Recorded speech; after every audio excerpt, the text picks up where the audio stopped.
Hello, BookTube, and welcome back to Amour. This is a BookTube event created by the Bookish Bryants to celebrate romances, celebrate romance fiction. And I've been letting the side down, as I have been in all my other reading events for September. I have been spotty in my video uploads. I haven't been doing one a day for these various events, and I feel rotten about that. Again, as I've said in my other videos today, my only sop of consolation is that my co-hosts haven't been making many videos either, so I don't feel quite so standout in my neglect. But I have been reading romances, a huge amount of them. I do anyway. I'm a big fan of the genre, and I've been making mental notes on a lot of them to make videos, and then I just don't do it. But I'm gonna try today. I'm seated upright today. I've got the bean today. There's rain and maybe even thunder in the forecast, but not for a little while yet. So uh, if I'm not going to take an opportunity like this to make a video, I'm not going to get any others. So I want to talk to you. I won't recap you on all the romance that I've been reading while I've been not talking about it, but I will talk a little about two romances that I just recently read. I read them both, I think, yesterday. And they're a little different. They both involve family. I can certainly put it that way. I don't know where they stand in the weekly prompts of Autumn Amour. There are weekly prompts, but I am a bad BookTube event host, so I don't remember what those prompts are, and I have no idea how far afield I have gone from them. I have just been reading, just ping-ponging around with a lot of energy and a lot of interest, but without any of that structure. You are welcome to use that structure if you want to. As Sarah at the Bookish Knitter and I have been saying many, many times, I'm hoping we can get in one more conversation, maybe a wrap-up with a whole bunch of hosts. That would be great. They could just sit there in silence while Sarah and I do all the talking. But the one point that she and I have been making over and over again in Autumn Amour and out of Autumn Amour is that romance is the broadest church imaginable. Romance is a plot element rather than a genre restriction. Really, if you can read any kind of fiction that you want under the umbrella of romance. Hence the large number of prompts that we have. You can read historicals in any time period where romance is even remotely viable, and plenty where it's not. Fantasy, science fiction, mystery, cozy mysteries, police procedurals, gritty thrillers, the supernatural, totally clean religious fiction. You can read it all. There is a romance for you no matter what you like to read. Because it's a plot element. As Sarah has often said, it's really more of that than anything else. Is one of the governing elements of the plot the romance between two characters? If that is true, then the book is a romance. Part of it, anyway, is a romance, certainly if it's a tremendously governing thing. Right? So you couldn't say, for instance, that War and Peace is a romance. You might be able to make a case for Anna Karenina, but you couldn't say it about War and Peace. Or, for instance, let's say The Hunt for Red October, right, which has no romantic elements in it at all, except for the explicitly amorous attraction that Tom Clancy had to thermonuclear war. That got him going, Dr. Strangelove style. But if romance is a prominent element in the novel, then it's probably a romance novel. And it covers a wide array of things. So whatever the prompt is that we're dealing with this week or last week, it's Sunday, so I don't know. Am I supposed to be wrapping up last week or starting this final plunge? We have 1 week. I think October starts on next weekend. So we have one more week of all of these reading events that I'm a part of. You'd think I'd straighten up and fly right for the last week and be a good host.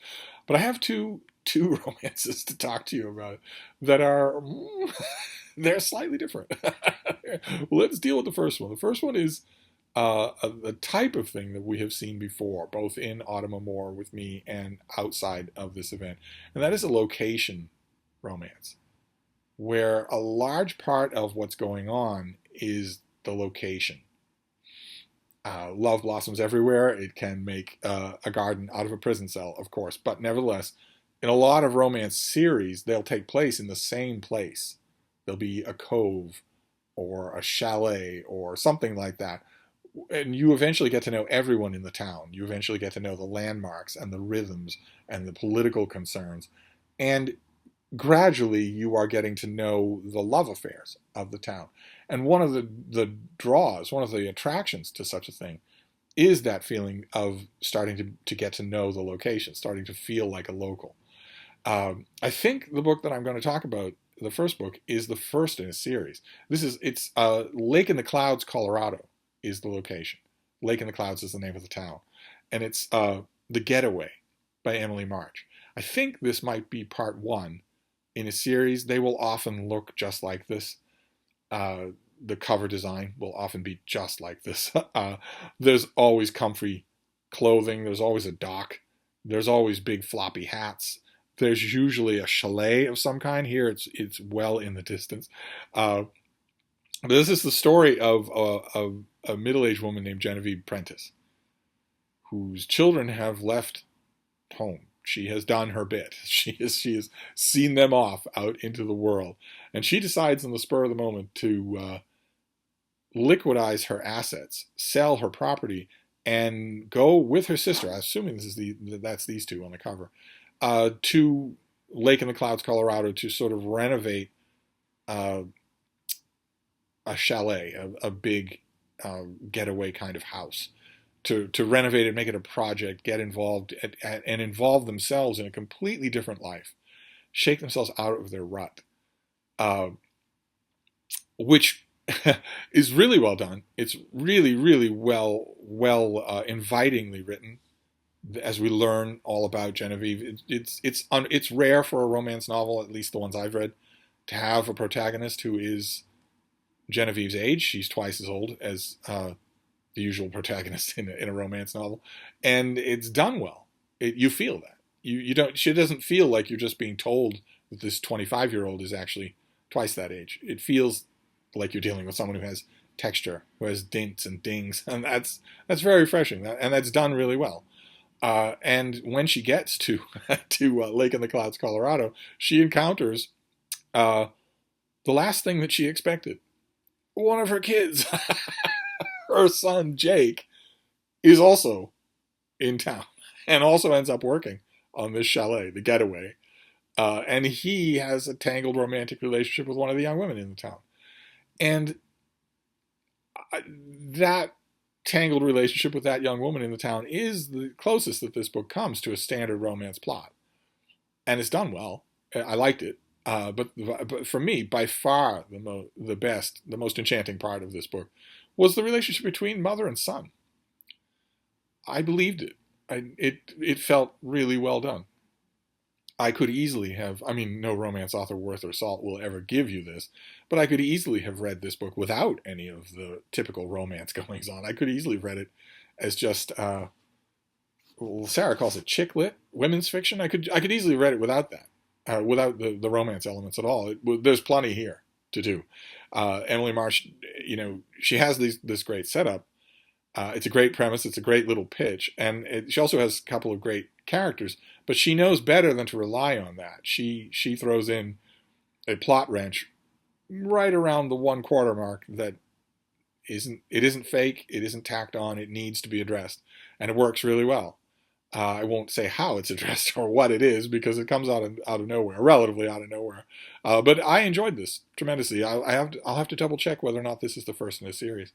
But if it is, I will certainly be following along and finding out, because another aspect of location-based romances is that when you finish with one, you immediately have in mind whose story you want to hear next. You don't know if you'll get it. It's the same thing with the tried and true romance novel gimmick of having the protagonist be a member of a large family. Brothers, usually. So that when you finish with a novel, as much as you sigh with happiness because you enjoyed how it was done, you're still eager to find out the love stories of all of the other brothers and maybe even the parents or the grandparents. This definitely has that kind of feeling at the end of the book, so I wouldn't be surprised if there are more. And when I was talking about The Getaway, I was mentioning all the elements of it that we've seen before, all the elements of it that are so familiar to our discussion of romances. And that's not exactly going to apply to the next book.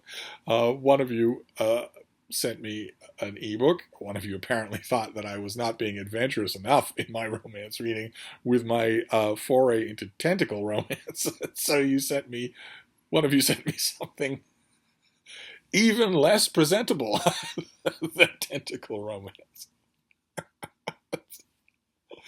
I mentioned that romance is a broad church, right? It's a tent that can cover many, many things. That is true in the case of this book as well. The book is called Broken, and it is by Sage Whistler. And it involves a young man named Gabriel, who was kicked out of his house when he was just a teenager for being gay. And he goes on to pursue his dreams of becoming a rock star. I'm assuming that's him in the front, because he looks like a bad boy. he pursues his musical dreams and eventually gets a lot of what he wants, but it's a hollow life, full of money and hot locations and cheap, meaningless sex and endless amounts of alcohol. You should not be saying, where do I sign up? You're supposed to be condemning that description. He has this life, but it's not fulfilling for him. And until he meets Tristan. And they have a history, and they have an immediate chemical connection. A romantic connection. They immediately are attracted to each other. They're both extremely attractive. They're both gay or willing to play. And the novel really, what's her name? Sage Whistler? Pretty sure that's a pen name. Does a really good job of conveying the erotic sparks that fly between the two of them. And it's good that she does a really good job, because you're going to need to be distracted as much as possible, because the element with Gabriel and Tristan that I haven't explained yet, that's perhaps evident on the cover, is that they're brothers. They are twins. This book is an example of a subset of romance fiction that I have just recently learned is called a twincest novel. It's apparently a flourishing subgenre. It's not what I've heard about from Sarah. I get into the strangest places when it comes to romance. There is apparently a flourishing subgenre of romances involving twin brothers shagging, getting it on. It's supposed part of the thrill of a book like this, I'm gathering. I'm no connoisseur yet, but part of the thrill, I'm assuming, is the slight thrill of breaking a taboo, right? And doing it in the painless, victimless way of a novel as opposed to real life.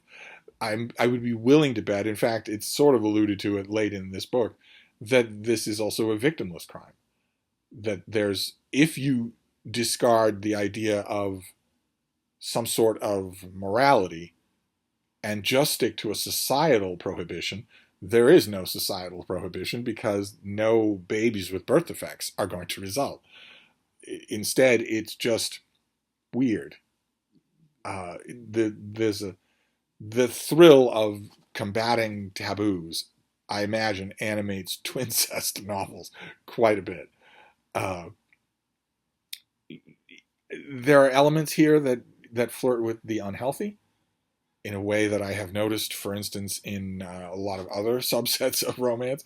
There are elements here that are unhealthy. There are elements here that both our brothers are feeling, because Tristan is tormented that he did not stick up for his brother when his brother was kicked out of the family. Gabriel is tormented because he had feelings for his brother even then, and they're feelings that have been duplicated with no one else. It's easy to make a case here that these two are suffering from trauma. And although that is rife throughout romance novels in less examined times, in the 21st century, I'd like to think that we wouldn't just be cavalier about that sort of thing. We're a lot more tuned to trauma now. we don't tend to dismiss it as easily as people did in the 20th century, for instance. So if there's a chance that these two are traumatized, well, then you don't want to read a romance novel about them. If they were, both completely healthy and happy and fulfilled, and just like taking the term brotherly love to a new level, that would be one thing. But and it largely is that in this book. I'm not meaning to say that this was creepy. In fact, I thought there were parts, believe it or not, I thought there were parts of this twincest novel that were quite heartfelt. What's her name again? Sage Whistler. If Sage Whistler is a woman, I'm the czar of all the Russias. But this author, whoever Sage Whistler is, has talent. I have no idea when this book was written. I have no idea if it has sequels or is set in a shared universe or whatnot. I have no idea, in other words, if this is the tip of the iceberg. Oh, God. It's just getting worse and worse. When I first brushed against tentacle romance, I suddenly realized that it was a huge world that I knew nothing about. Same thing as with the Omega verse. I'm dragging you people through the lowest mud-sucking brambles of the romance world. I think the author's point here is that this isn't low. That if it's not procreative, then maybe it's a silly taboo. And I get the impression that quite a bit of twincest fiction arises from the fact that the twins involved didn't know each other growing up. They're meeting each other as strangers, essentially. And therefore the biological, since it's non-procreative, the biological element is largely irrelevant, except as a silly societal taboo. I would gather that something like that is going on here. But even so, the same thing with the tentacle romance, same thing with the Omega verse. I get the feeling here that if I dig, I'll find lots, lots and lots of stuff, maybe with internal consistency and rules and even underground classics of its own. So yeah, they're a little different. I suppose the Getaway had the germ of a possible twincest, or no, there are actually varieties of this where they aren't twins, where they're just brothers, but they aren't twins. Fratricest or something like that, and maybe sisters as well. But as it is, they're very different. The two romances that I'm reporting on today, very, very different. But that's the beauty of Autumn Amour. I hope. Can I convince you that that's the beauty of Autumn Amour, is that you never know what you're going to find. Gabriel and Tristan eventually do find happiness. It's a happiness that will leave many readers squirming and many more moral readers livid. I don't think this will have many, starchly moralistic readers. I don't think they'll ever find a book like this, and I don't think they'd read it once they knew what it was. But for the squirmy readers, the book does a surprisingly intelligent job of challenging why. Why are you squirming? Do you know why you're squirming? It's one thing, society often has prohibitions, taboos, against things that it then cloaks in folklore or bad luck or even religion, when really the original prohibition was practical, right? I mean, you see examples of that all the time. There's superstitious folklore about not walking underneath a ladder or you'll have bad luck. And that doesn't exist. The supernatural, there is no supernatural in the world. There is no supernatural element to existence. So bad luck doesn't exist. But you can see where the prohibition, you can see why you would cloak it that way, to make sure that people don't do it. Because walking underneath a ladder is dangerous. Something could fall. It's a more dangerous way to traverse a distance than walking around a ladder. Same thing with prohibition against, I don't know, you break a mirror, you get 7 years of bad luck. What is that prohibition really saying? Be extra careful handling a mirror because it's glass. Because it's society has long since determined that it's dangerous to you as a member of society to drop glass, to break glass. And so a folklore arises around it. Same thing, I would argue that what's the name again? Sage Whistler, I bet, would argue the same thing, which is that the taboo against incest arose because societies realized in time immemorial, 170,000 years ago, that led to defective children, that it hurt the so-called tribe, that it hurt the gene pool, the ultimate motivator of natural selection. And if that is true, if that is, when you strip away the morality and the religion, if that is the ultimate practical caution, like walking under a ladder, if that is the ultimate practical caution against incest, well, it's removed if it's twincest. Except maybe in the Omega-verse, where one of them could give verse. Oh my God. Now I want to know. Or maybe I don't want to know. If there's a twincest novel set in the Omega-verse, and what would happen then? So the I'm not sure that my mind can even wrap around it. And here you thought, some of you I'm sure thought, that my Autumn Amour was going to be all Regency romances. No, no. I have ventured far afield, and I'm not done. We have another week of Autumn Amour, and I'm a little disappointed in myself in missing so many videos. So I'm going to try and make a video every day until next weekend when Autumn Amour ends. I'm not sure that it'll be something more outrageous every day, but you never know. I will go where the winds take me. So those are our two books for today. We have Broken by Sage Whistler, and we have The Getaway by Emily March, and they're both good in their own distinct ways. Thank you, BookTube.